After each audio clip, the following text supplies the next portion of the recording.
Hey everybody, this is Doc Mack with the Galloping Ghost Arcade podcast. It's now Tuesday, October 16th, 2012.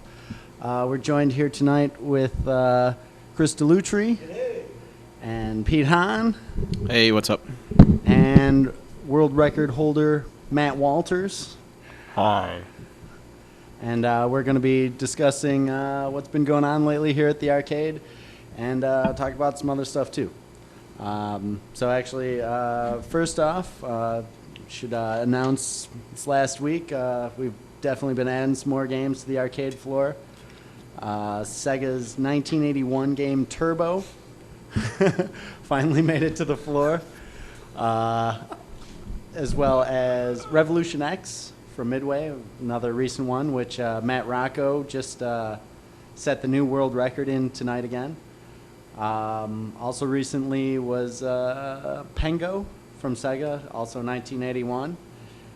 And then, a very difficult game.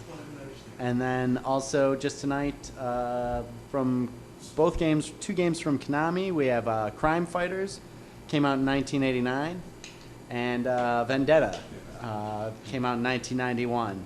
Both are four-player beat-em-up games. A lot of fun. Played both of those a lot myself in the arcade back in the day. Vindicators. Vindicators has been up for a while. That's been over. Recently we've had a lot of changes to the arcade floor. A lot of games moving over from the expansion. Oh, right. Vindicators moved over. Gapeless moved over. Galaga 3, as our version is a Galaga 3 version, as well as Star Wars Return of the Jedi. That's true. So if there's something next time you come in, if there's some games you like to play that you don't see on the floor, they've probably been moved to the expansion. You can always ask us to take you over to the expansion, and as well as we're staffed well enough to do so, we will be more than happy to. But I guess first off, what's everybody been playing? And I know, Pete, you've been gone for a while, but Okay. I've been out of town about a week, but I'm just trying to knock off the rust in Mortal Kombat. A week will do a lot to you, but I've been playing just a little bit of MK. I haven't touched really anything else on the floor in probably close to a month now. I've been working on just getting my bread and butter, as they're called, bread and butter combos down, and I tried to get the world record tonight. I came within 5 seconds of the time record for the fastest completion on expert, which the record is 7 minutes 3 seconds. I hit 7:08 today, so I'm 5 seconds from there. Hopefully I can get it sometime this week. I've seen your new Cyrex combo you've been working on, and if you're hitting that in the game, I'm sure that time will be yours very soon. Matt Walters? One of the games I've been playing the most recently has been Aero Fighters.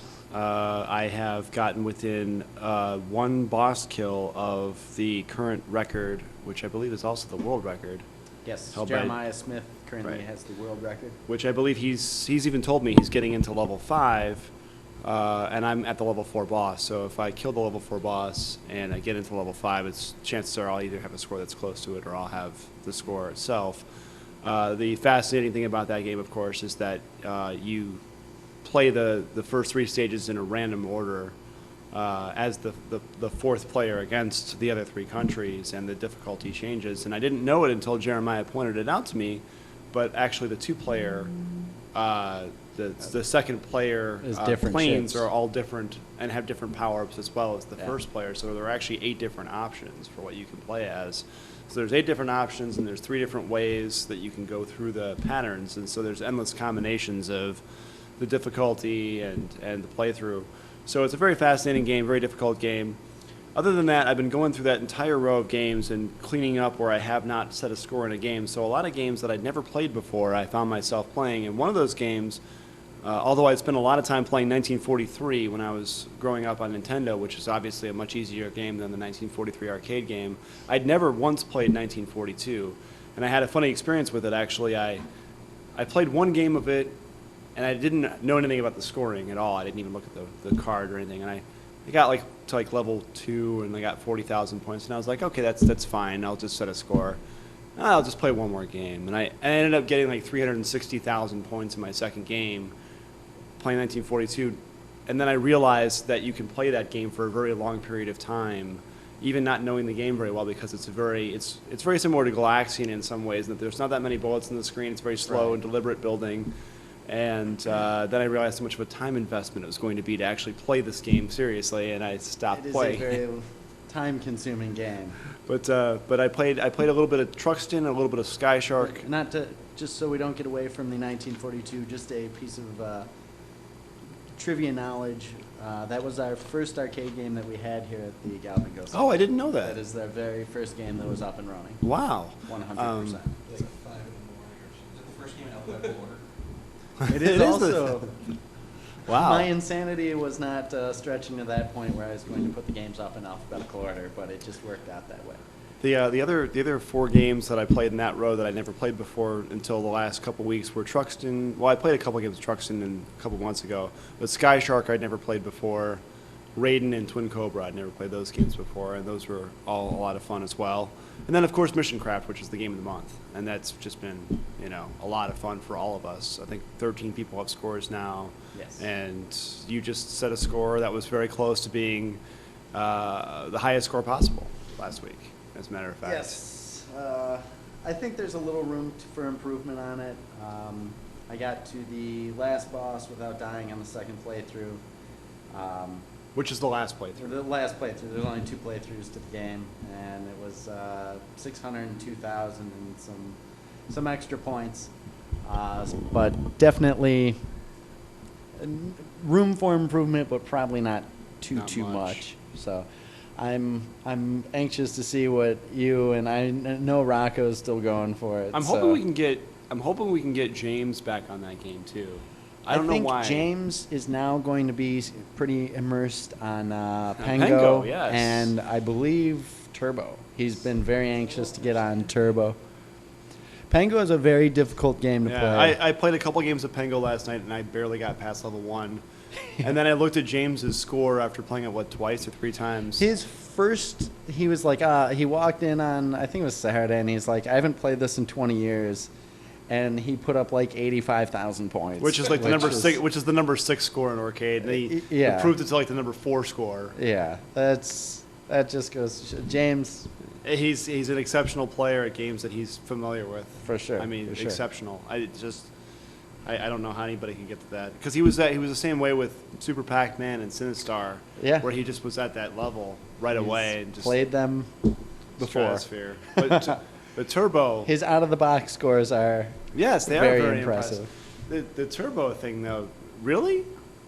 He's super anxious for it. Rocco was back there a lot today playing that, and he put up 17,000 points. I saw today. that. Yeah, that was very impressive. So, and that also very 1981 Sega. They were making some very difficult games. Difficult doesn't make sense. They're quarter eaters. Where do you think the Yeah. wheel of that machine has been?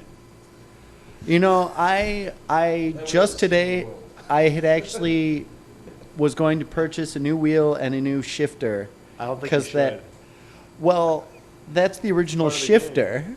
Like I thought that has a second. Like it looks like something off of a old chair leg that somebody had just like cut a chair leg off and attached it to the cabinet. But that's the stock shifter. So I have a brand new shifter for it, but I don't want to put it on now. I wouldn't so. put it. That wheel should be part of the game. It needs to be fixed up a little bit. I don't It think is. so. I think We refer to it as the Clive Barker steering wheel, as it's got barbed wire wrapped around it. It's like a and Muay Thai steering. yeah. it is like that. We need to dip it in glass, I think. Dip it in, there you go. Yeah, Rocco's loving it though, and I'm really enjoying it. That's I'm really enjoying strange it. because Rocco always claims he doesn't like to play drivers. It's so different than any other. It's not like normally when you crash in a game, like there's the frustration from that, but crashing in this one is so frequent, and it's just so like the scene changes are so they're just instant, and it's so jarring. It's funny, and that in itself it makes it more of a not his like serious driving game. Right. And it for that reason, even myself, like I like some driving games, but that one, I'm digging it. I'm digging it. It's a really amazing find. I'll tell you that much. Sure. I'm glad we have it. It had seen some action on Arcade not too long ago, so Yeah, you mentioned that. There seems to be a couple of pretty high scores. yeah. Right? Well, I'm sure that it'll be interesting to see James play it.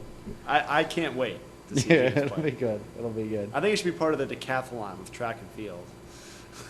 Uh, I think you should have to. how many games that can damage your hands? Well, yeah, or- just the workout games. Yeah. You know, because track and field is a game that you just work up a sweat. I mean, you see Fred DeHart over there, and you Fred. see With his headband. the headband yeah. and the tracksuit. Or It's then- luchador mask. I think the Turbo is going to be another game in that series where you're going to see people. We got to working find a up- place for it. I've seen people just walk away from it already. Like Rocco, I've seen him. I'll hear one explosion and he's just shaking his head and he walks away, which is that in itself is kind of funny. We're it, we it'll be interesting to find out where we actually put it on the floor too, just because it is pretty unique. So it'll be interesting. Aside from the new games that have been hitting the floor, you and Rocco and Fred DeHart had a trip this weekend Yes. to some of the other arcades that are out there. You went to first. You went to you went Star Worlds We first? went Star Worlds first, out and in DeKalb, Illinois.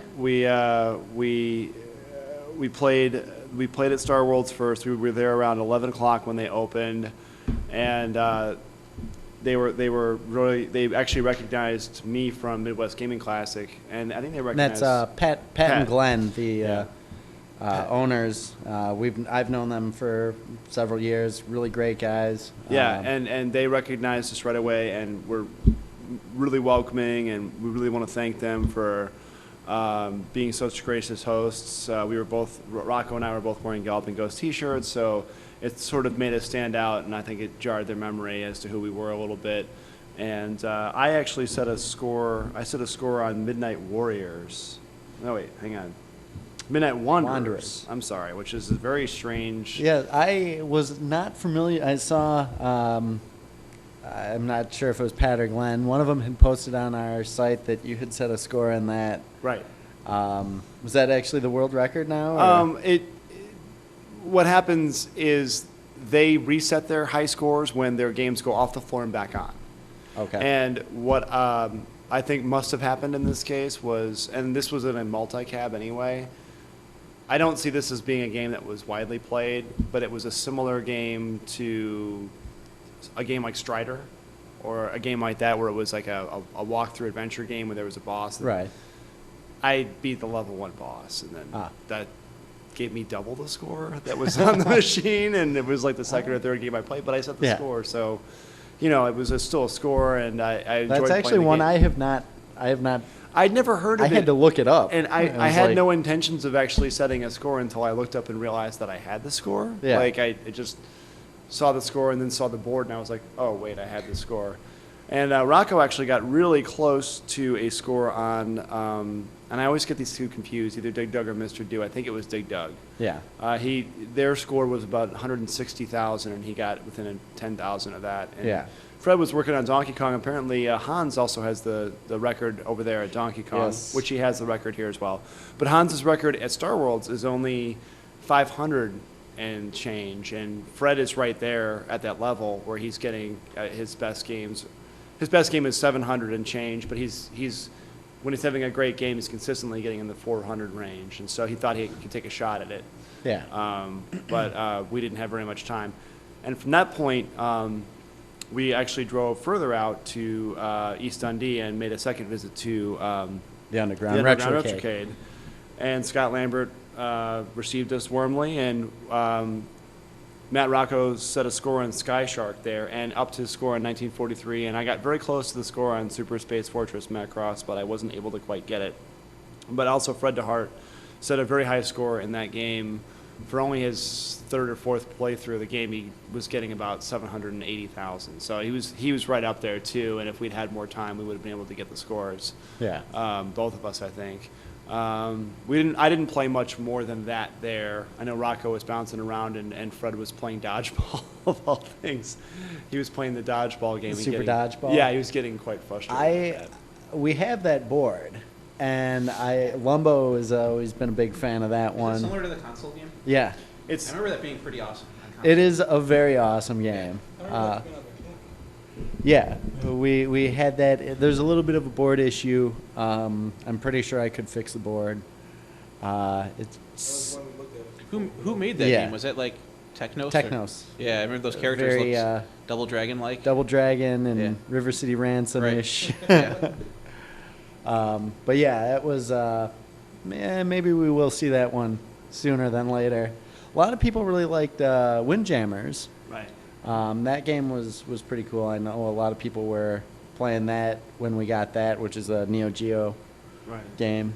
So And at the Retrocade, you know, we had a lot of fun there. We were only able to spend a couple hours there too. I had to get back, unfortunately, but you know, the games were in good condition, and we had a nice visit with Scott, and he put our scores up right away. And he's been really diligent about the arcade stuff. Both times we were there, by the time we walked out the door, our scores were posted. He posted pictures to his Facebook page. yeah, And I think both arcades appreciated us reaching out to them and going to their establishments and being like, hey, we're here officially.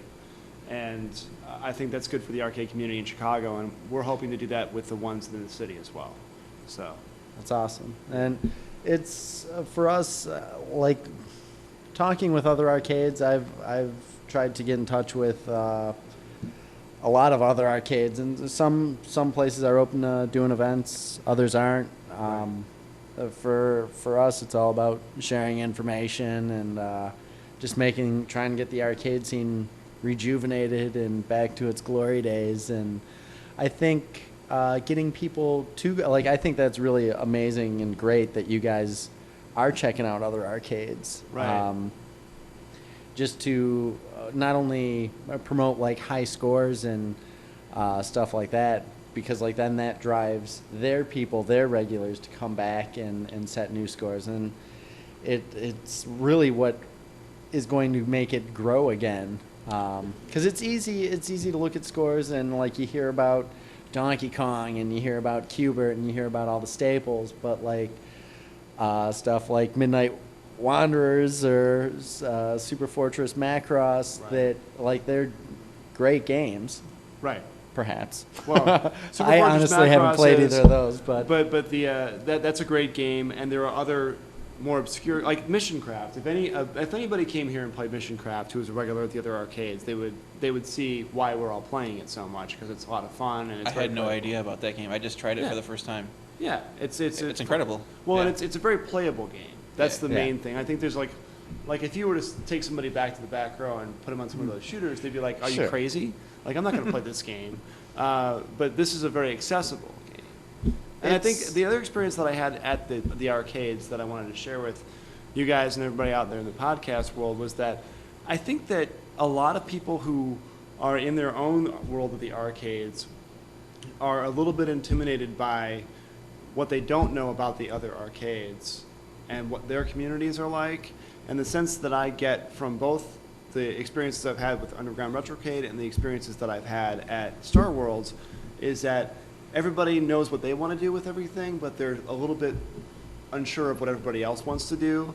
And this kind of thing, like people going out to other arcades and reaching out, I think that sort of bridges the gap between people projecting what they might fear the most about a competitive arcade scene with seeing that everybody's really about the same objectives. Mm-hmm. And I think that that's an important point that we got to keep driving home with these sorts of visits, because I think in talking to both arcades, the sense that because I made sure that I spent time with both the people who were the proprietors of the arcades both times that I went to them, and that I wasn't just talking to them about scores, that I wasn't just talking to them about gameplay or what they were doing or information inside the scene, but I was talking to them about stuff that was much more routine, just day-to-day things that we come across, day-to-day things that I think every gamer comes across, and that sort of humanizes the experience in a way that I think some of these people, they see the competitive arcade scene out east,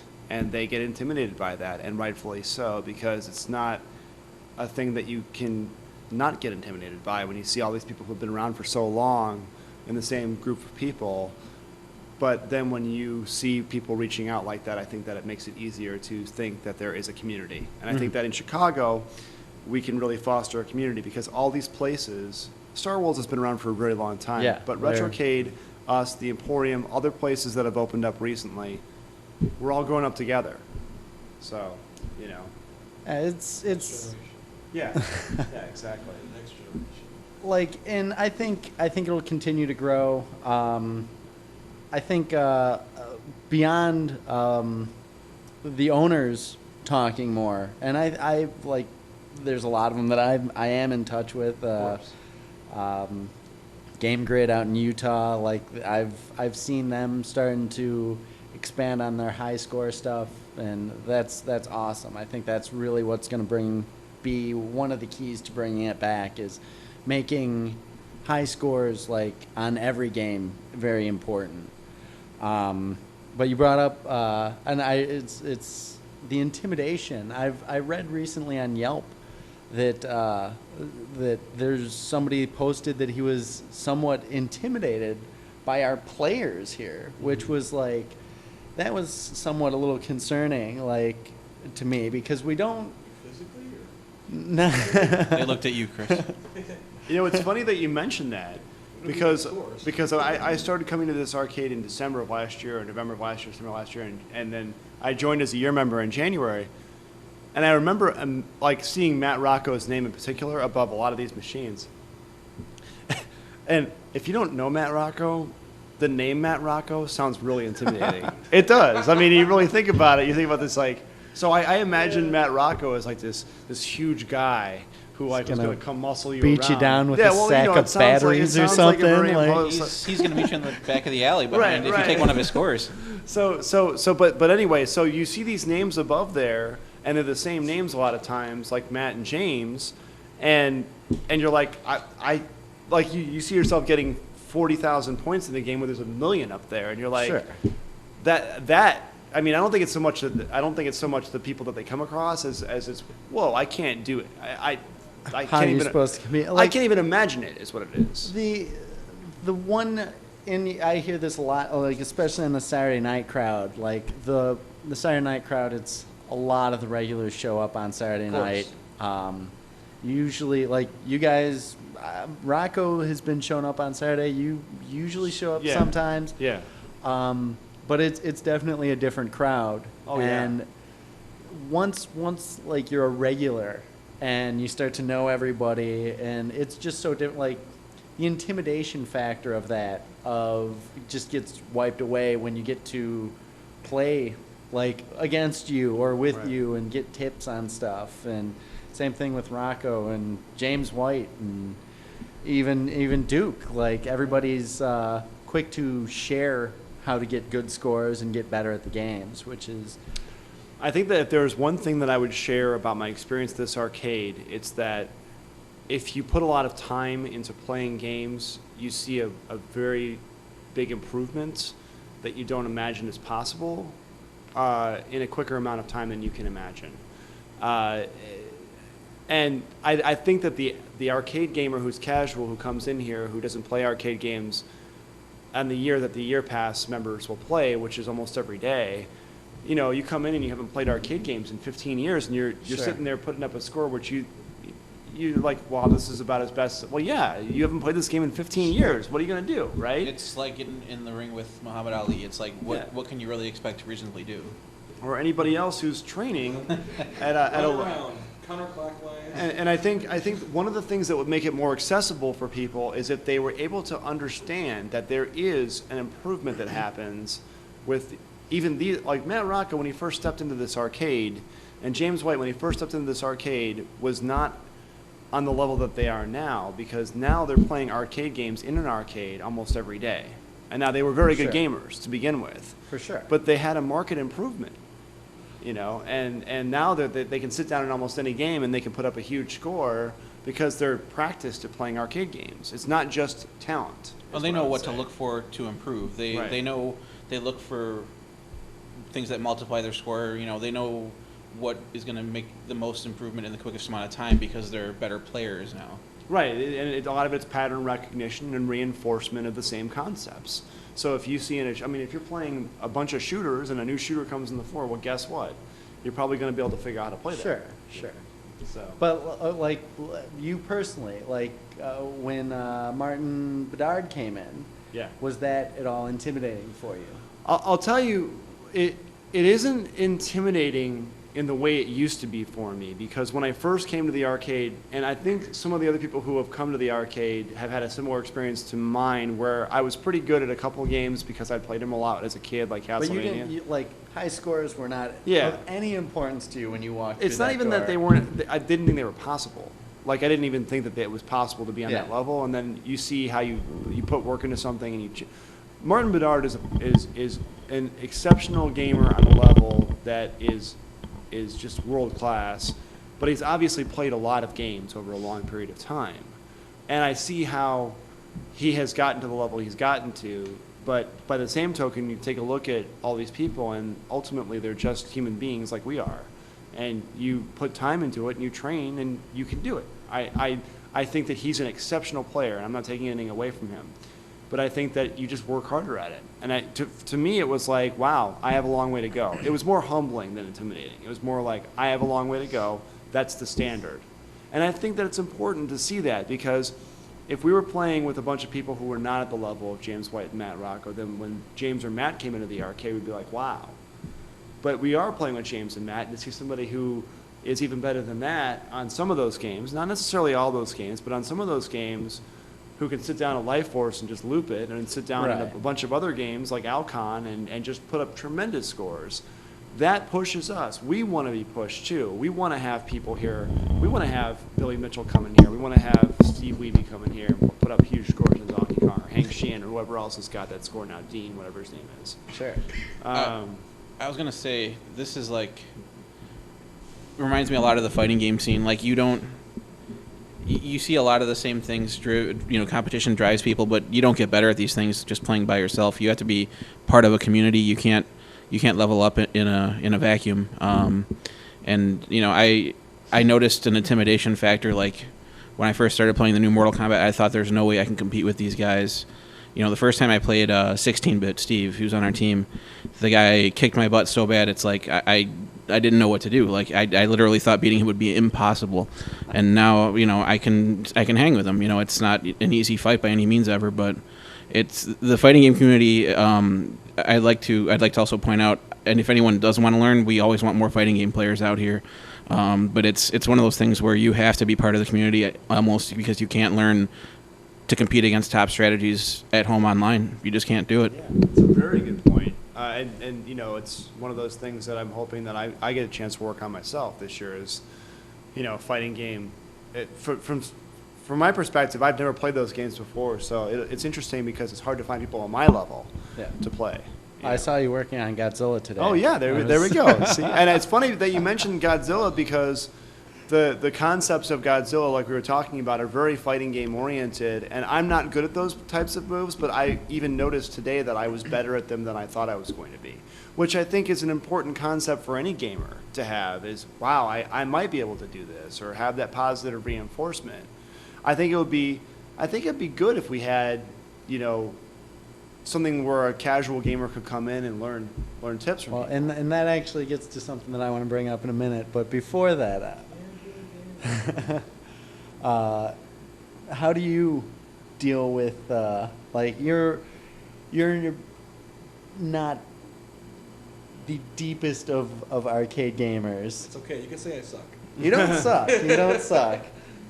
But you are not of James White's skill level. I am not James White by any means. Now, like when you get here And I know you quickly put up your scores when we put the game on the floor, so you can have your brief world record until Matt Yeah, Rocco.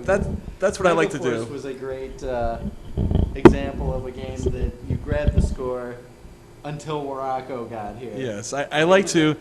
Megaforce. I like to try to either work on the game or be right next to you while you're working on the game. So as soon as you plug it in, I can get the first score and own a world record for about 5 minutes before anybody else actually plays it at all. Didn't you do that with G.I. Joe also? I did. I It heard was about that. Great. You didn't have to work. No? Yeah, he did for 5 Like minutes. for the first 3 minutes when you guys said, "Oh, hey, it's up, it's running," and you were telling everybody out there, I played it. And I was like, "Yeah," and then you came in and no, wait a minute. No, you didn't. No, that wasn't that one. That was Rambo? no. I never had a world record. Yeah, you did. Megaforce. I did have Megaforce. Megaforce. Yes, that You was. and Jerry were going back and forth in Megaforce for a while. Does that drive you to play some of these games? Like, I know you were really working on G.I. Joe for a little while. I wasn't by any means. I never go into a game thinking I'm going to try as hard as I can to get a world record. I don't work that way. Not that my skill isn't that good or whatnot. It's just that I know that there's a lot of hungry gamers here that come here that are going to do whatever they can to practice and study any kind of strategy, and they're going to do whatever they can to top their scores over mine. And they get to be here a lot longer than I do sometimes, and I just enjoy playing the games. And G.I. Joe was just a really fun game to play. It still is, and I was getting pretty good at it, and I was getting some high scores for me. And then Matt Rocco comes along and hits 1,000, and he hits like almost what 2,000? What's he at now? 2,000? Yeah. Yeah, he's over 2,000. Yeah, he's over 2,000, and I'm just like, you know what? Now my goal is to just break 1,000 for me. That's my own high score, and I'll be happy. That'll be my own personal world record if I can just break 1,000, because it's just such a fun game to play. I really don't even care if I get a high score. Yeah. I really don't. I wouldn't mind seeing a game put up that none of us really took a score in. Like I wouldn't mind seeing, like there's a class of arcade gamers and all of us who have more than one world record here. Like it seems like we're all like vying for the highest score on the next game that goes up, like Rambo or Mission Craft or G.I. Joe or whatever else is coming off the pipeline. It's like the first day there's a huge score up there. Sure. It'd be nice if there was a game where we're like, you know what, we're not going to take the score in this game, so that we're going to see what happens for the first month. It's a pretty hungry crowd out there. Oh, I And know. I've put up some scores that were relatively low, with the intent of waiting for somebody to come and beat them, and I wanted somebody that was not a regular.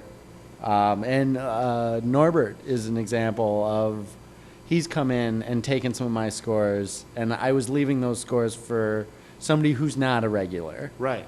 And then it gets to the point where you go back and forth a few times, and then it's an unobtainable score for the average person anymore. I don't know if we could coordinate that and just be like, you can't say don't play this game, and if somebody's setting a score, you got to let that score in. What if we took down people's scores and just didn't post them yet? Just you can keep your score down, take a picture of it on your phone. We're just not going to post them. We'll just see. But that's not really fair to the bigger community that's watching our high scores go up. Yeah. Like, and there's some of the games that you can say that, like, we are the only arcade that has such and such game, and we can really dictate what the score is set at. But, like, it's got to be a world record shouldn't be something that's free either. Like, Well, that's not what I'm suggesting. I'm just suggesting a short period of time in the beginning of this whole thing, because I think what you're talking about is a valid point, where it's for the, you can have a world record for 5 minutes before James White is on the machine, and all of a sudden it's a huge score that you feel like, oh, I can't even get close to that now. Oh, what else is the Yeah, that's what I'm saying. And- It's for everybody else who's not got I- multiple world records in this arcade. It's like, well, what do I guess this is as good a time as any to segue into the other main topic that I've been kind of kicking around a little bit for the last week or so, and that's casual gamer versus hardcore gamer. And what that entails, and I think it's a very generalized term, and I use it all the time, casual gamer, hardcore gamer. I think it's way too broad of a term. Like what I consider, like first off, do you consider yourself a hardcore gamer?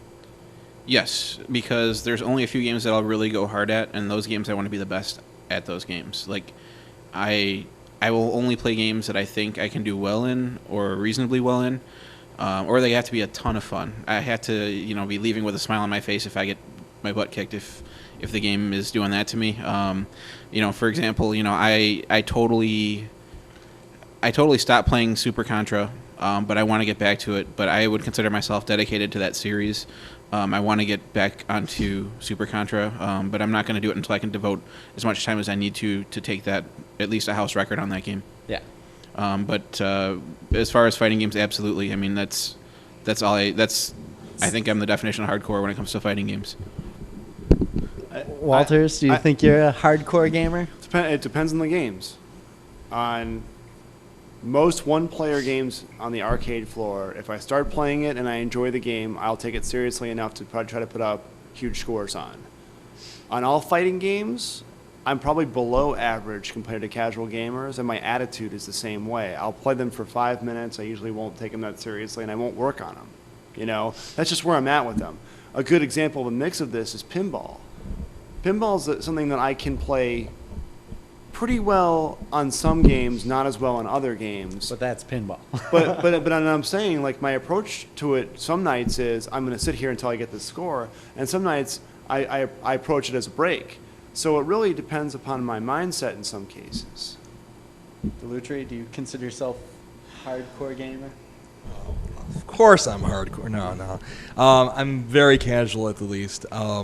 I go up against people here, and about 80% of the time I know I'm going to lose, whether it be by any kind of fighting matches or score-wise, but I don't stress out about it. I enjoy playing with the people here. I don't care if I lose 100 times. Playing against some of the guys that come in here, like Matt or Pete or even you, Doc, or anybody else, it's just fun to play against you guys because you're good guys. So I don't care if I lose. It's just fun to play. But I do something, I think, that a lot of guys here that think they're hardcore or they think they're casual don't do is I do console, I do PC, and I do arcade. And some people just figure just either arcade or console, and they call themselves hardcore that way. Well, I don't know. But I'm completely casual, by all means. Well, and that kind of brings me to the point of it. It almost, to me, is too broad of a term. Like a hardcore gamer, right now I consider myself a hardcore arcade player and a casual console player. Like, I'm only honestly playing Resident Evil 6 and Mortal Kombat on console. I think that console games are the definition of casual right now, just as a separate talking point. Well, that in itself, it's like casual games for me are still like iPhone games and stuff like that. Like, there's a different breakdown of like the games itself. That's wasting time. There's That's a lot of different, like, if you can play, like, what have you played in the last month? Like, well, sure, and that's kind of what I was comparing it to. Like, for me, I don't really think I've been a hardcore gamer since the Genesis days. And for me, when I was playing Genesis, I knew every game that came out on every console. I had every system that was released. I played PC. I was in the arcade. I lived video games. Mm-hmm. And now it's like I do play my select games. Like, I have a knowledge of a ton of arcade games. I have a knowledge of a ton of console games, but I'm not actively playing console games all the time now. And it's technically, with all the emulators out there, it's much easier. Back in the Genesis days, it was like if you wanted to play a TurboGrafx game, you had to have the TurboGrafx or a Genesis or Super Nintendo, or Atari 2600. And now you can just have an emulator and play those games. And it's not, again, 100%. I'm not a huge fan of emulation, but it gives you access to such a broader thing. And that the whole thing kind of got me thinking about the breakdown of the terminology of casual and hardcore, and that's really all there is. Like, people either say they're casual or hardcore, and I think more people say they're hardcore than what I think they are hardcore. Like, the fighting scene, everybody says they're hardcore, but it's really, if you're getting into the fine detail of it, they're hardcore fighting game players. They're not hardcore gamers, yeah. all encompassing. And I think there's a difference to that. It's just And- hardcore, one individual playing a game that they play. A lot of Yeah, times. that's what I am. I mean, right now that's all I have time for. I mean, Well, and that Yeah. doesn't make it doesn't take away from you being hardcore at that game, and you can. The definition of what a hardcore gamer is not something that is going to be defined by me or anyone here, but like that doesn't make you hardcore. That just that just means you're weird. yeah, it just makes it kind of weird. But that got me thinking of how to better break up some of the players here and how to notate like some of the accomplishments that some of the gamers make. And we have our achievement list, and that gives out points and stuff, but I'm thinking more of a ranking system based on other criterias. And I know Matt, you had brought up a 50-game tournament that you thought would be really cool, or even setting a score in every game in the arcade. And I think that in itself is an accomplishment, and I think that can, like, things like that, or like solid improvement in a number of games and working towards like set goals. And if there was like a rank system that moved you up amongst all these different levels, and even take it beyond the arcade of maybe having something separate for pinball and something for even PC gaming and console gaming. Like, there's all these sites that track how much console gaming you're playing now, which is really cool. Yeah, I wasn't aware of this one, but there's one that like tracks you against like other people on your friends list, and Yeah. you know, it'll like give you a percentile, like you are better than 80%. You know, your rank Yeah. in this game is better than 80% of people, you know, out there. And I had no idea that could be tracked, but it's pretty cool. But like, even beyond that, it can, looking to try to get people to explore classic gaming beyond the arcade in classic consoles. Like, we've got a ton of console systems here. Atari 2600, the Odyssey, and ColecoVision. We've got them all set up here. Right. And people can be playing those too here.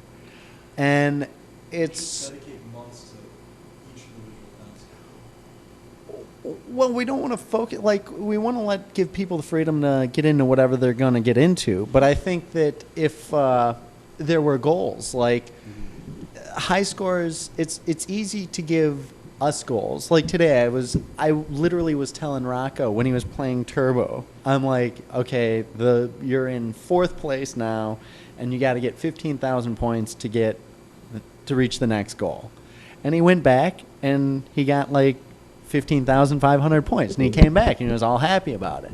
He's like, okay, well, now your next goal is 17,000 points, 17,200. That'd be cool. Like it's a ranking system by each game that, you know, how certain, I think Virtua Fighter does this. They have like a, you know, first dan, second dan, Yeah. like a belt system, kind of. And then you just get the next belt. You know, you get your white belt, your yellow belt, all the way up until Sure. you're, you know, competing against the best. Yeah, and it would definitely give people goals to achieve that are, like, right now with high scores. Like, an arcade is great. You can see where you are, but like, you can have your score to compete against. But this is something bigger that takes other people in consideration.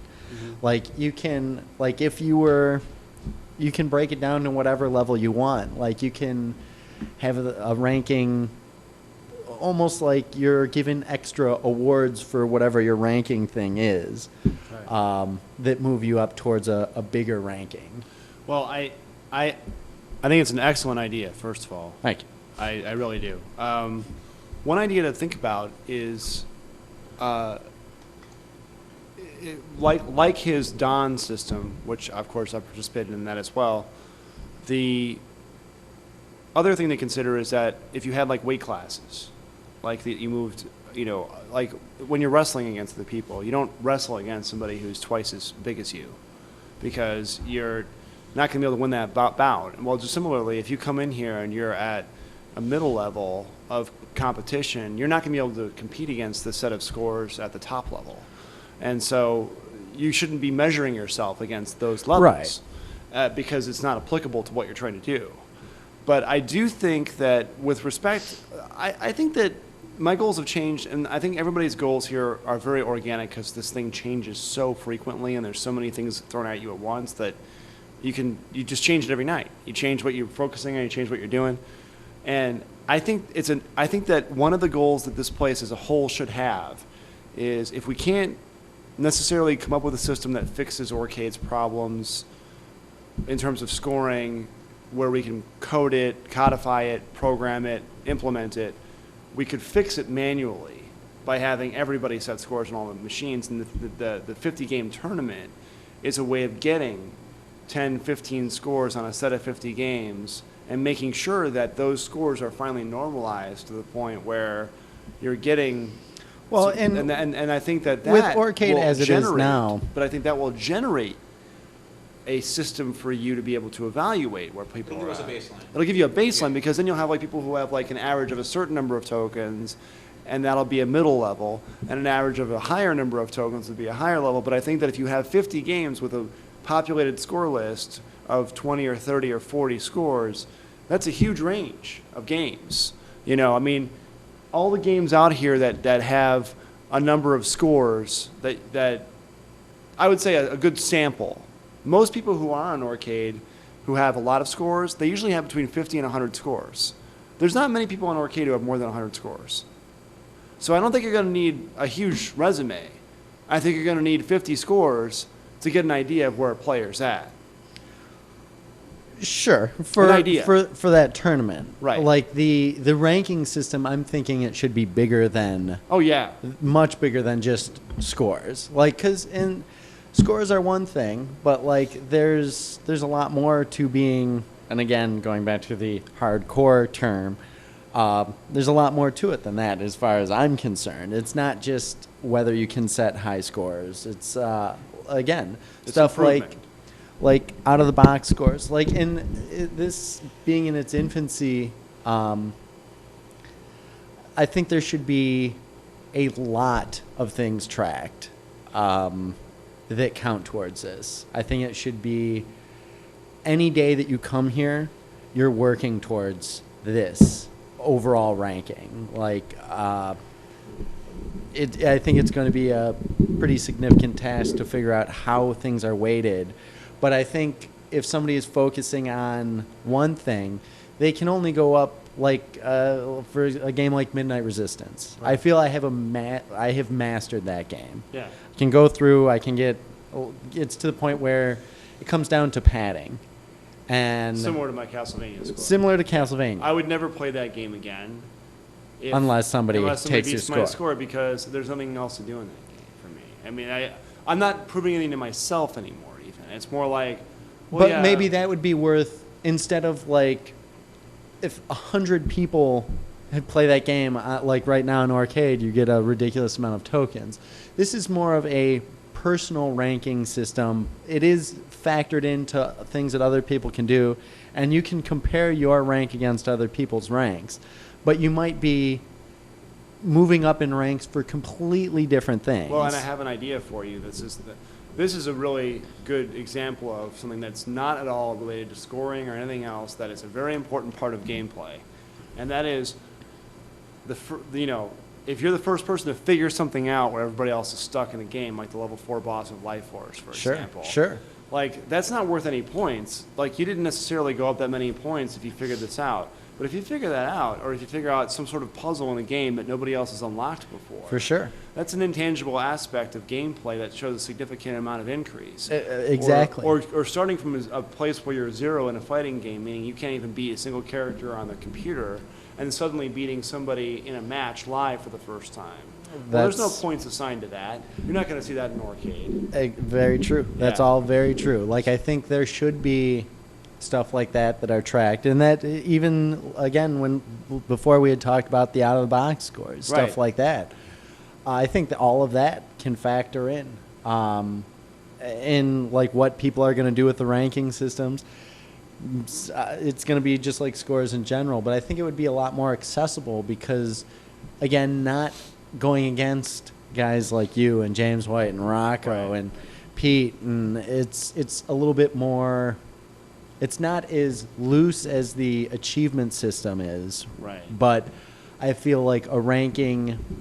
There could just be so many things that could be tracked. It can be rewarding for people that are just getting into it too. For like sure. they can shoot for something. They have they have purpose when they come here.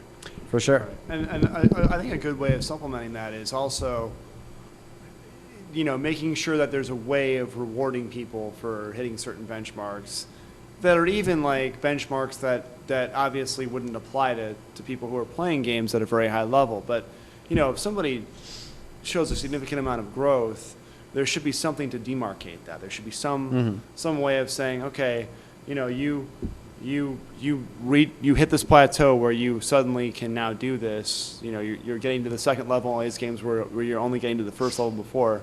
Great. Here's a guest pass. Bring in a friend of yours, and show them the arcade and show them what you've done. Like the just as a hypothetical alternate universe example. so we could do some. There could be some overall way to like display what ranks you like. What is it? The Boy Scouts, don't they give like patches or They something? do give patches. They give a Don't you patch have, for every like- achievement. You do some. They like in Galaga, you get those little things at the bottom. They look like Yeah. patches to me. They always reminded me of Boy Scout patches. The little Yes. level fuel boxes or whatever they are. Whatever they were, they reminded me of Boy Scout patches. I wasn't in If we Scouts had either. some sort of military-esque chest pinnage or something. Fruit salad is what they call it, right? Is that what they call They it? call that stuff on your Yeah, chest. that's They your call it prestige. Yeah. Fruit salad. The red and white and blue. And That might be white pretty colors. awesome. So if you had like the Well, that's metal. That's kind of what the pin is, though, isn't it? Well, that pin, that's no, it's not a secret. It's we give those out to extraordinary players. It's a exclusive Galloping Ghost pin that is not for sale. There have been, I believe, under a dozen of them have been given away in the 2 years that have. I should probably wear mine then. I like having one. You have a team pin. Oh, okay. And a also you got one, I believe, for Contra. Contra. Okay. All right. I know I have one right now. I don't know which one it is. I haven't finished designing the jeans jacket that the pin goes on. As soon as the jeans jacket is done, the pin will be displayed. Did you get yours for Castlevania? I did. Yes. And Dellutri? Oh, sorry. Oh my. He's gonna strangle him with the microphone cord. I don't have a pin for setting any fancy high scores. production. I have a production pin and a Elder Ghost pin. Upper So echelon an upper ghost. echelon ghost And you pin. bear the mark. And I do bear the mark. I am one of 3 people in the world that have a Galloping Ghost tattoo We know it. that we know of. And anybody else that does, don't let me find out. That is hardcore. That is. I consider you hardcore. That's what makes me a hardcore gamer. I will cut it off your skin if you didn't ask permission. That is great. But I think that yeah, if you, the only problem with designing a ranking system that does all that is then you're going to have a whole slew of things that you're going to have to somehow keep track of. And while that's not impossible, you're going to have to come up with a way of systematizing it for a large group of people, because the goal is to have hundreds of people involved in this whole thing. For sure. So we're going to have to come up with an easy way of doing 10 different things, Sure. And it's like with the achievements, like tracking has always been the difficult thing. Like who has how many points. A lot of people I know, they lose their books, and I think something like this, especially starting it new and fresh, it could be handled very, very solidly. But I think even bigger than that, we could get other arcades involved, like stuff like you guys venturing out to other arcades. I think that's World huge. Warrior achievement. Yeah. We have that as we do have that as Setting visiting us- Underground Retrocade or Game Grid out in Utah. Well, if you set a score at another arcade, or But it's anything like not that. necessarily just scoring, about- just going out there is what you're saying. It's like I think it's more about going out and playing games that you haven't played, Yeah. and bringing that knowledge back and being like, hey, you don't have this game and it's really cool. Right. Like maybe like Midnight Wanderers. I had never played it. Maybe Right. we should have it. Like that information that you're giving me Right. is beneficial not only to me, but then in turn, if I check it out, which I have, if we get it, then all the people that come here can now play that and experience it. And that's beneficial to everyone. Well, and that's what happened with Macross too. Like here's some random Robotech based game that none of us had ever heard of before, that he ended up finding through a Brunswick zone secondhand. Yeah. And who knows how they got this game? I had heard of it. Yeah. I was never huge into Robotech or Macross. He was actually going to sell it. He was like, "Do you want to trade this?"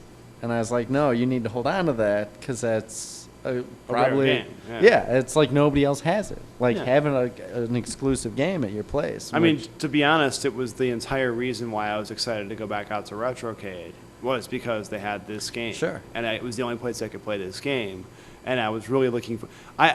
I wouldn't have been looking forward to going back there so much if they didn't have this game.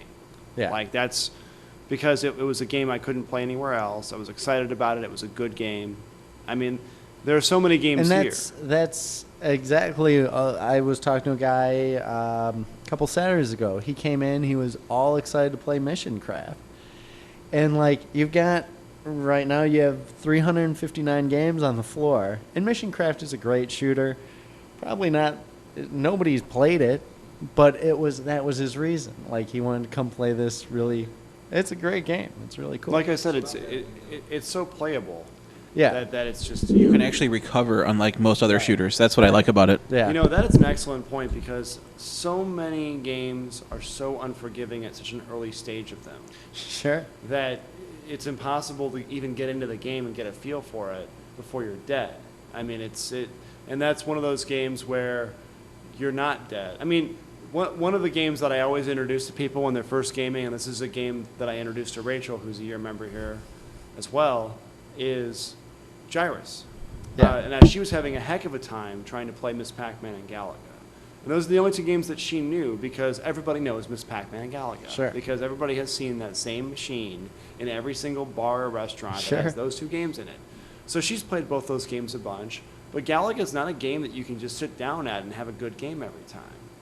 But I said maybe you should try Gyrus. And the entire reason why I had played Gyrus is because Gyrus is a game where pretty much no matter what you're doing, you can get through the first couple stages of Gyrus without dying Sure. if you know the game. And it's very rare that you're not able to play the game for 10 or 15 minutes and enjoy yourself.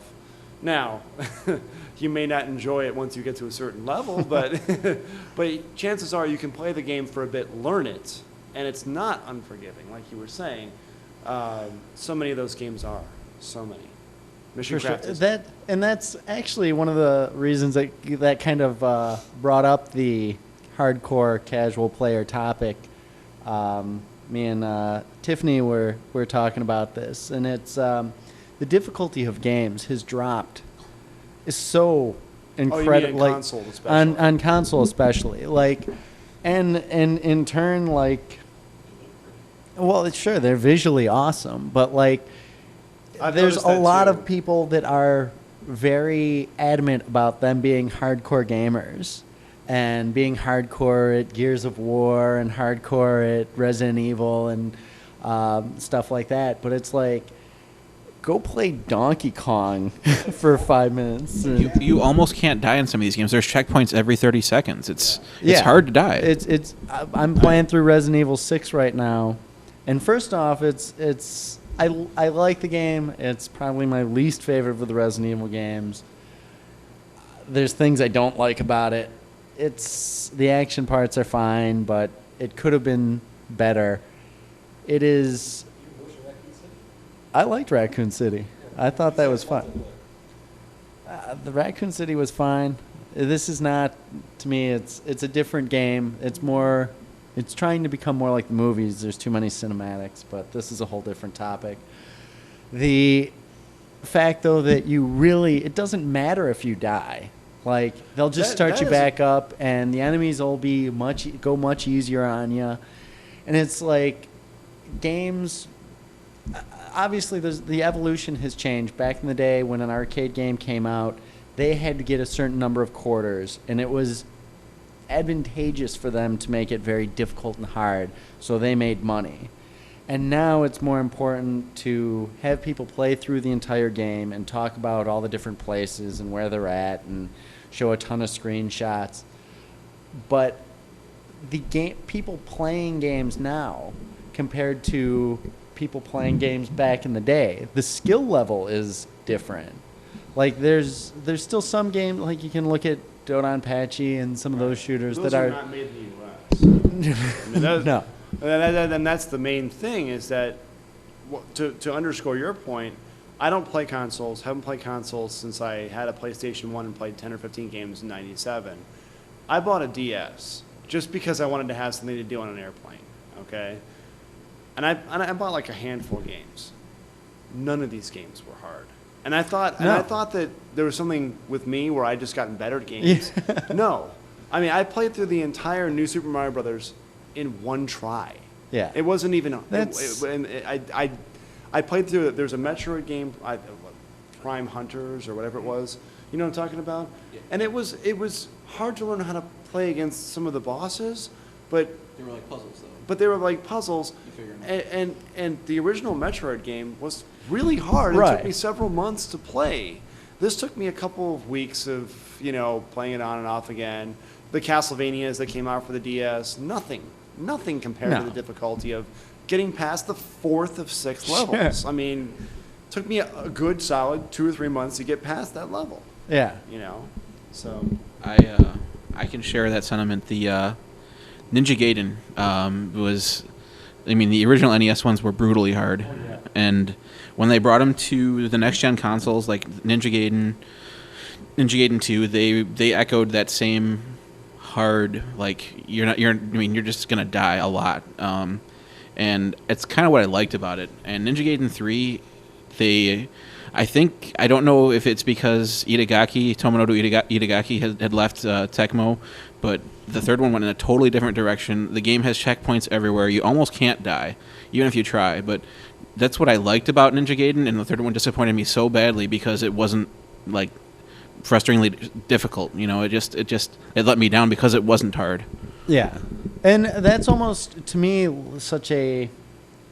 Like, games are geared for... Like, you look at the massive amount of growth in the console gaming industry that has happened over the years. Like, a game back on 8-bit Nintendo or Genesis, if it sold 800,000 copies, that was amazing. Like, that was an amazing selling game. Most games didn't sell that much. And now, if a game doesn't pre-order at 1 million copies, it's a failure. Like, you've got to have... And the growth of... Like, how many copies of Mortal Kombat sold? Right now, it's around 4 million. 4 million? Wow. Yeah. incredible. A game like Call of Duty. Oh, they surpassed 10 million pre-orders already, probably. Yeah. Yeah.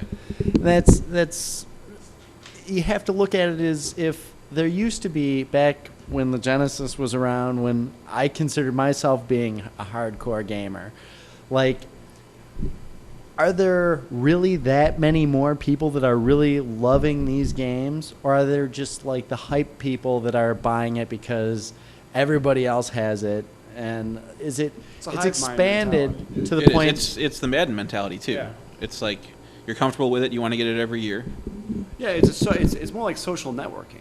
Yeah. It's more like Facebook or something like that, where you're just hive minding everybody. But and you're the- just getting into that whole, we're all going to play Call of Duty now. Now we're all going to play World of Warcraft. Now we're all going to play this. And World of Warcraft, that's another one. That's like 14 million or 12 million people and by play making Warcraft. it interactive, that's what reinforces it. For sure, for sure. I And actually think that what you just brought up with respect to the difficulty of games being different, I'm sorry to interrupt you, segues Sure. into a point where you may want to assign a rating to a game here and have a particular gamer be like, okay, well, now you're in this rating class, you play this game next. sure, Because sure. because there are certain games in this floor that, okay, well, at any level you could play this game and get to a certain point.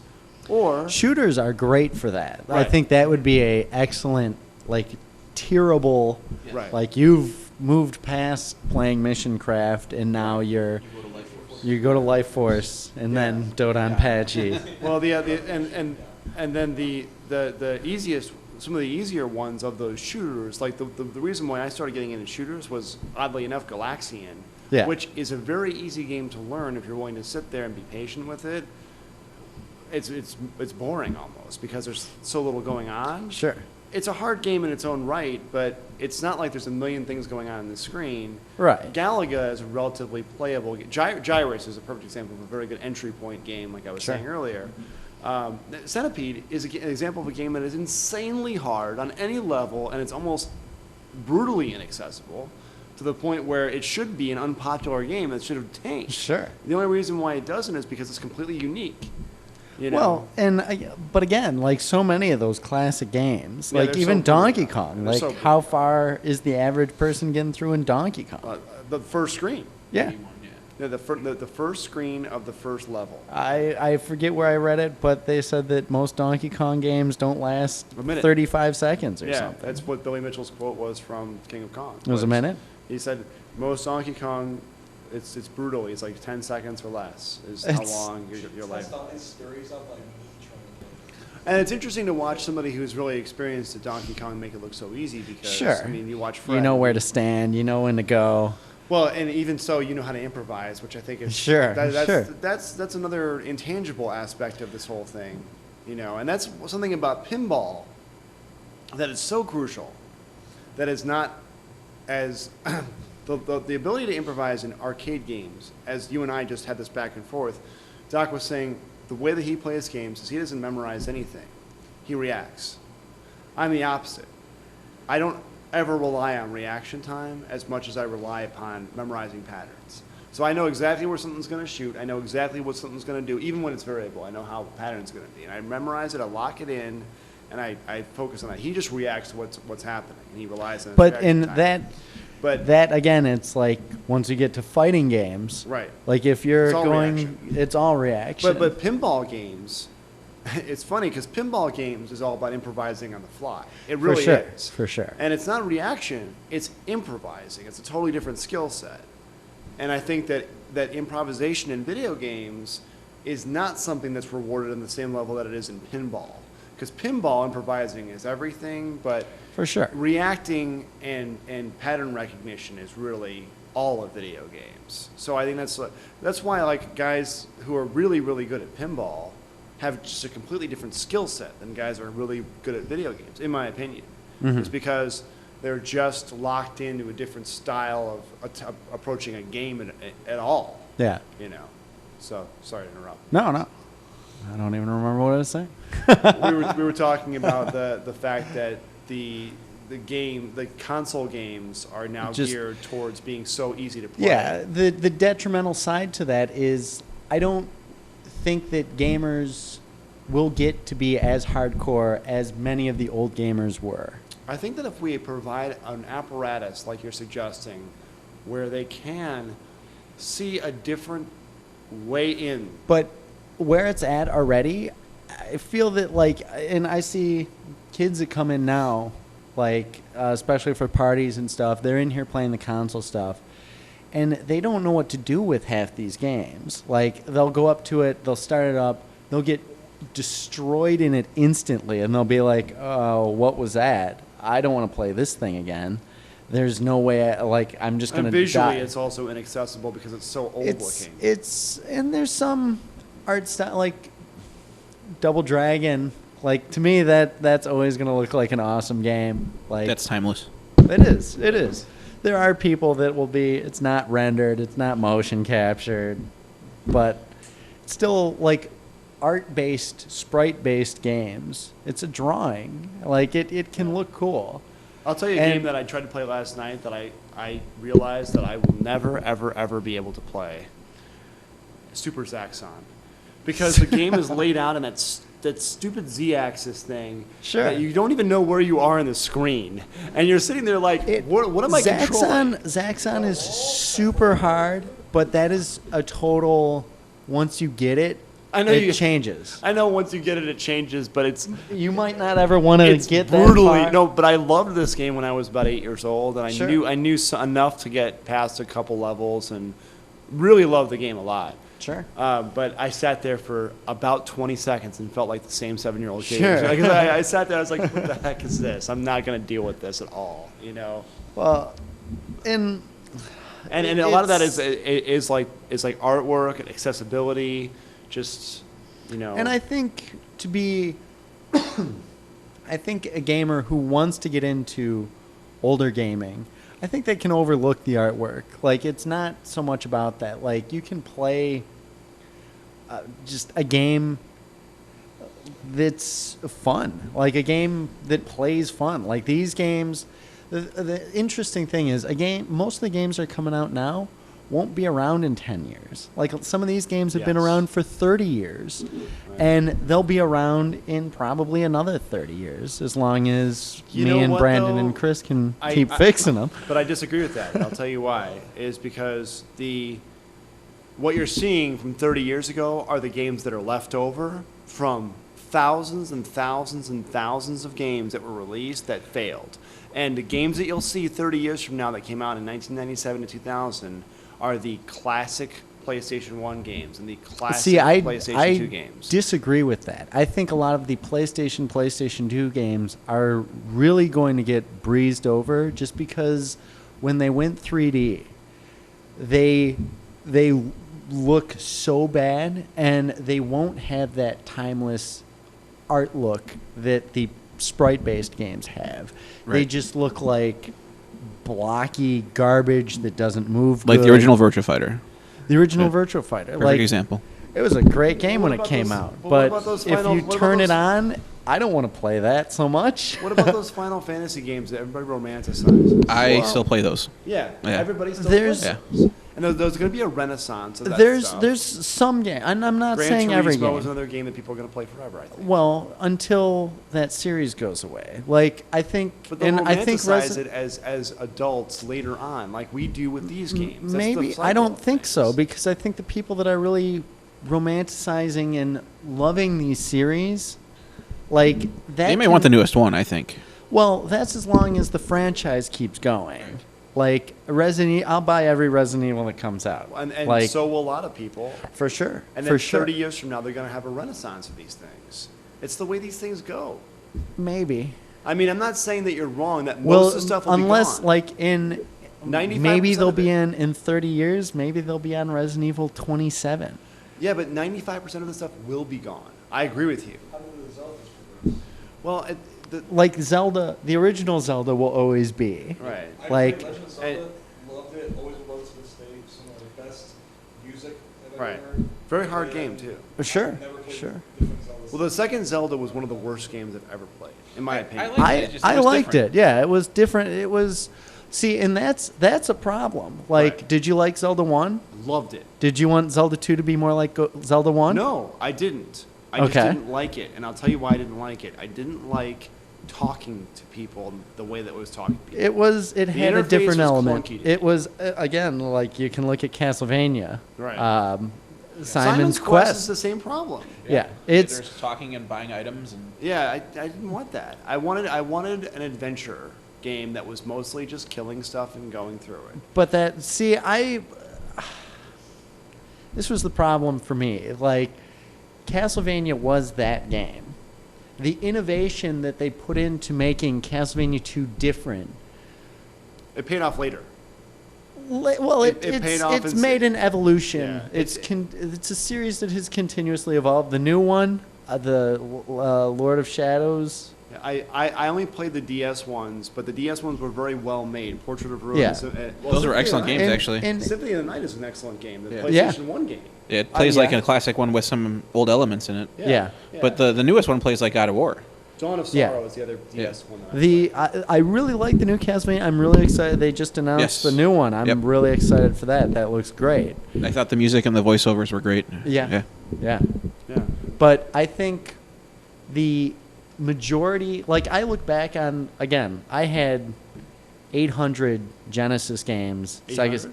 I had every game commercially released for the Sega Genesis, Sega CD, and Sega 32X. 800. 800. They made that many games. They made that many games. I had shelving units made for my walls, so it was all faced out. It was like a video store. And I would meticulously organize and clean them and play them every day and arrange them by ridiculous things like barcode and all sorts of Color. stuff. Never by color. Barcode was the worst. And I still know many of the Genesis SKU numbers by memory, which is frightening because I would rather Because you have can't that. remember the 4th level of Dragon Spirit to help me. No, I can't. I gave you. I helped you out. You did I help me improved out. your game on that. You did help me out today. I want my And you're bad. You're a fruit salad. I want my fruit salad for that.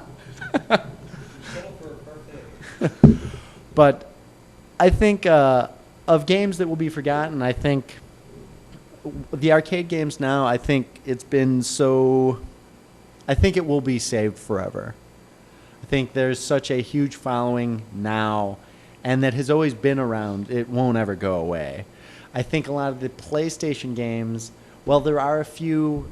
A lot of them are in mid-series. Again, Final Fantasy, Castlevania, the stuff that you're naming. Yeah. They're all sequels of other stuff. Where if you have somebody that loves those franchises, they'll stick with it. I was just using that as more of a launching point for there's always going to be classes of games from every era that are going to survive.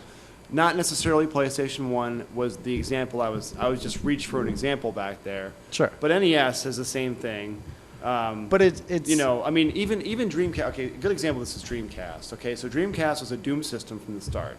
They like usual, Sega had terrible timing. Okay, they released their system, and then Xbox came out and just destroyed them. Sure. And Dreamcast came out, and they had all these games that were just amazing games. They had secured like just some ridiculous number of titles to be made for Dreamcast at the time. Yeah. And one of those games was Ikaruga. Yeah. And a couple of other games in that 99 to 2001 era. And Ikaruga is a completely unique game that will survive as an arcade game because it was an excellent platform for a totally unique game. Yes. And so I think that what my larger point was that there are games from all eras that will survive the test of the thousands of games that fail. Sure. And I think that we're lucky enough to be preserving, you know, from 79 to 81, there were so many games because it was so new. And the concepts were so easy, but you could make them so difficult that it was. And I think that, to be honest with you, I think the way to get games back to that level now is to design those, what we've talked about sometimes, retro games, simple in concept, very difficult in execution, tailored to this class of gamer who does that. And that does bring up, that is a whole different Yeah, that's a topic whole of different topic. Galloping Ghost Productions will be working on, aside from Dark Presence, in the relatively near future. We have a classic style arcade game that we are have in the works that hopefully will start getting some time put on it soon. But again, different topic, a topic for another day. Pete, did you have something you were? Well, I was just to kind of piggyback what you guys were saying. Like, I don't think I'm gonna remember. Like, even if I was a sports gamer, I would not remember Madden 12. Like, even if I'm a fan of it, because 13's already out. Like, Sure. does anyone And play the old sports version? game- well, here's a weird thing. Like, I am going back to my hardcore days. I am not a video game sports fan. Me neither. However, Joe Montana football on the Genesis, NHL Blades of hockey, Steel? 93, Blades of Steel. That was a great game. You know with what else the was a great hidden game? Gradius in there? Tecmo Bowl. Tecmo Bowl. Yeah. And I don't even like football. Like, No. I don't like football, but I loved that game.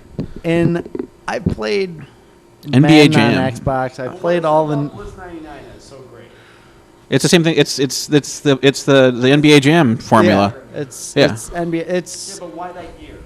well, there's only 2 of NBA Blitz. There was just Oh, Blitz it's a well-made 99. game that came out twice. Yeah, Okay. and most people like the original compared to the second. So I thought you guys had picked some arbitrary year out of a host of 7. No, that no. it- This you is know. just it's not a huge sequel game. But those people love that game. They do. And I can't stand those sports games. I mean, I'm going to go on record. Except when Mirko's playing. I can't stand those games. I don't get the whole sports gaming thing nowadays. Like it just there seems to be almost nothing different game to game. I see no tangible difference to It's- me. You're updating the roster. Yeah. Can't learn the mechanism. Right. I mean, I have followed sports on and off my whole life. I know how the game is supposed to be played. All this. I cannot get my mind around the mechanism of what buttons they want me to press to do what. I don't Well, understand and it. that gets into a whole nother topic of it, like the growth of the controllers. Like, Right. you went from Pong with no buttons to Atari with 1 button to Nintendo with 2 buttons to Genesis with 3 buttons to Super Nintendo with its 6 buttons, and then from there you now have 3 sticks on your D-pads controllers, and it's totally different. Front And buttons. you have multiple triggers, and yeah, it's been an evolution. But like for me, like no, I don't want to have that many buttons. Like it's 2 buttons is enough. 2 or 3. Right? You have to have a certain amount depending on what you're playing. It really depends on what you're playing. Like Yeah. you get to fighting Street games. Fighter. You'd 6, need it, yeah. I love my 6-button layout. Right. My 5 to 6 button layout. Didn't on Genesis they had like a 3-button mode? Remember because of the 3-button stick? Do you remember how that worked? Let's not. I don't want to bring that up. Okay. I don't want to talk about it. Dark The years. 6-button Genesis pad. Those were awesome, by the way. I remember trying to play Mortal Kombat with a 3-button controller. That That's didn't work not either. Playing Mortal Kombat. Unfortunately, like the, but yeah, like the You might as well play difficulty it of on the your games. iPhone. You might as well just play it on your iPhone. I mean, come on. Yeah, that's very casual gamer, right there. You want to play Mortal Kombat? You need to go to an arcade. You, want need be to play it on a hardcore Mortal joystick. Yes. No pads. Sorry, guys. Now, I don't know if I agree with that for the new game. On any Mortal Kombat 1, 2, 3, and 4 has Yeah. to be stick. You and have for to. me, it's always stick Yeah. for 12, but or Yeah, 9. the newest one, like, you can, yeah, you're from the future. He has information from the future. All right. The new one, a lot of top players do play on pad, but a lot of top players still play on stick, like CD Junior. One of the best players out there. Perfect on Legend. I mean, Soong's on Hitbox. 16-bit Steve, 16-bit he's on on pad. pad.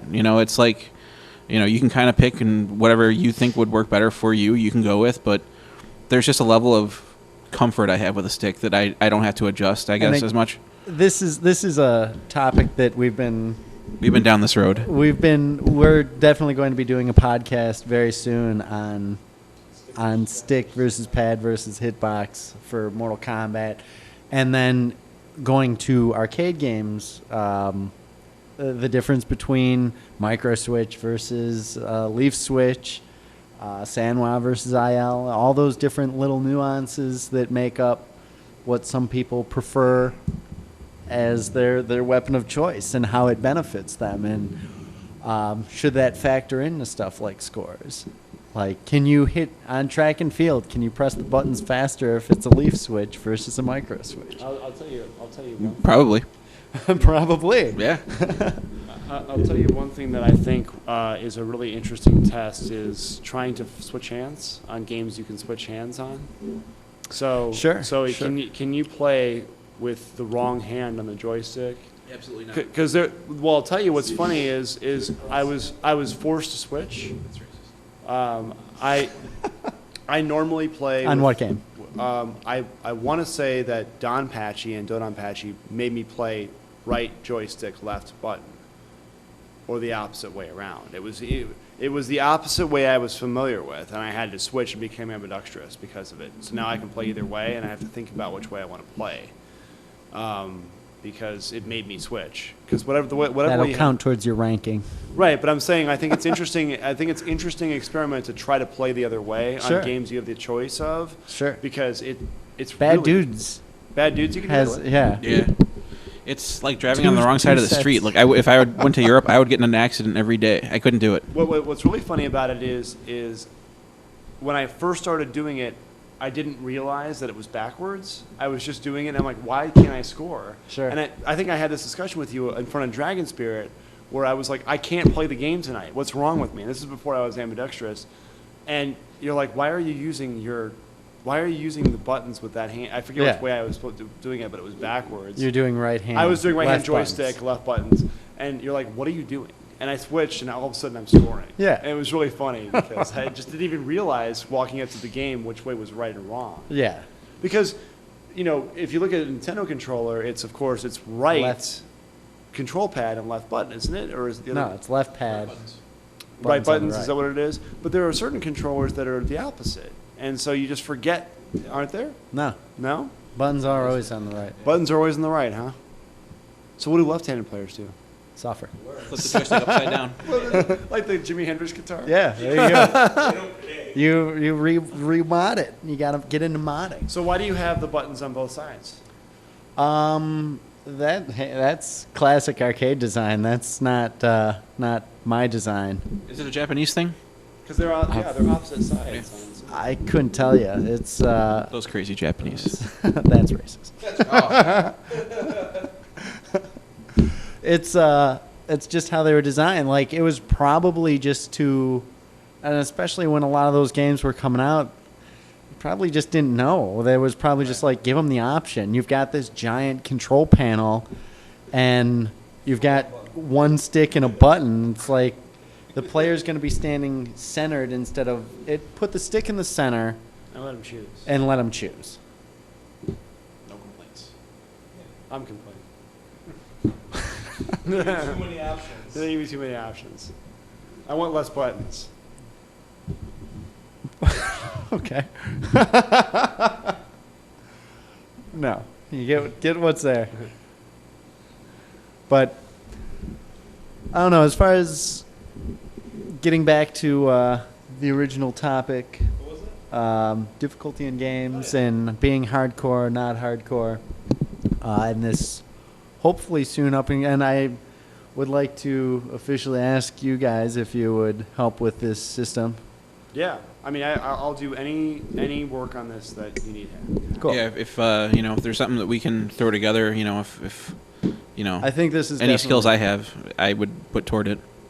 I think this is definitely going to be a big collaboration, and I think it needs to be bigger than just the arcade, bigger than just arcade gaming, Right. and into console gaming. And I think we should hopefully try to get definitely other arcades involved. I think a big part of this, like you were saying, because some of the things that you were listing off were descriptive things, were that you have to separate the quantitative stuff, the scoring, Yeah. right, from the qualitative stuff. So you have a list of the qualitative things you have to fulfill, and you'll have levels of Yeah. fulfilling them. Then you have a list of the quantitative scores. So what we need to do is come up with a giant list of all the things that we think, and maybe combine those things. Like a big list of everything we can think of that we and maybe the place to start is to just gather that criteria among everybody who is involved in this thing, Yeah. and then see what we come up with and make a giant list, and then that's the template. Yeah. Yeah. I think that could be really good. I think that could be a really great addition. Like we do a lot of unique things here at the arcade. I think could be something that would be really outreaching, and Why not one more thing? why not one more thing? And when the list is large, it's just a small addition. Sure. Who's gonna notice it? Yeah. Cool. Well, that's definitely something that I hope people look forward to, and we look forward to hearing comments on and suggestions. This is something that is definitely going to be group effort and the more input from people and what they think we should track and what should count towards the rankings and what the rankings should be. Like, again, casual, hardcore. There needs to be, I think, a bit much more defining I think it would names help if behind stuff. if there were levels, but there wasn't any demarcation within the level. So we didn't have that micro level of competition we have with scoring. Like if you were at the red level, let's just say you were at the red level, okay? Well, there wasn't any differentiation between guys at the red level. It's just you're at that level. Well, again, like with You know? your fruit salad thing, like you could both be at the same level. red belt, yeah. Or a red belt. Yes, let's go with the red. Let's go with the belt system. I like the I'm belt a system. Martial arts fan, so let's go.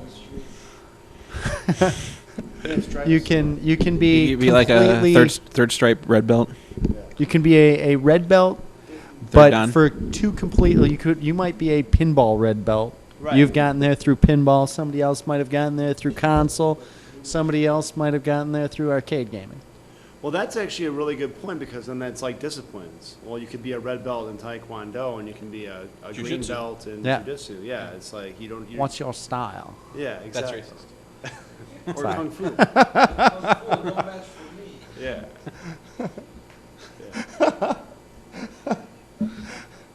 Awesome. Well, hopefully everybody will look forward to that.